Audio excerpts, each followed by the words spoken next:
वो 4 दिन, 5 दिन, 10 दिन पे हमेशा फ़ोन करके वो पापा से हाल-चाल लेते रहते थे, जब पापा की तबीयत तो ख़राब। हाल फिलहाल में ज्योति सिंह का एक इंटरव्यू बड़ी तेज़ी से वायरल हो रहा है। अब इंटरव्यू किस लिए वायरल हो रहा है, तो खेसारी लाल यादव को लेकर के वायरल हो रहा है। दरअसल ज्योति सिंह ने खेसारी लाल यादव के बारे में जो कुछ कहा है, उसको सुन के काफ़ी लोगों को आश्चर्य हुआ। उन्होंने ऐसा बोला है कि जब उनके पिताजी की तबीयत ख़राब थी, तो खेसारी जी हमेशा फ़ोन करते थे और इसीलिए उन्होंने शायद तो बात व्यवहार इतना अच्छा था कि हर 5 दिन, 4 दिन, 6 दिन पे खेसारी लाल यादव का फ़ोन आता था उनके पिताजी को कि तबीयत कैसा है, क्या नहीं है, और हमेशा हाल-चाल पूछते रहते थे। और ज्योति सिंह ने आगे बताया कि इसलिए मैं उनको हमेशा रिस्पेक्ट से बोलती हूँ और उन्हें अपना बड़ा भाई मानती हूँ एक तरह से, और मेरे चुनाव प्रचार में ज़रूर आएँगे। इस तरह की बातें निकल कर ज्योति सिंह की तरफ से सामने से आ रही है और इसीलिए उन्होंने बर्थडे में भी बड़े प्यार से पोस्ट किया था खेसारी लाल यादव को लेकर के।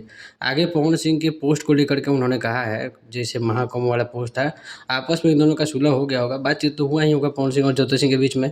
तो अब क्या समझी ज्योति सिंह, उन्होंने बोला कि जो पवन जी पोस्ट किए थे मेरे विरोध में, उसमें हमको मेंशन नहीं किए थे, इसीलिए वो पोस्ट मेरे लिए था ही नहीं।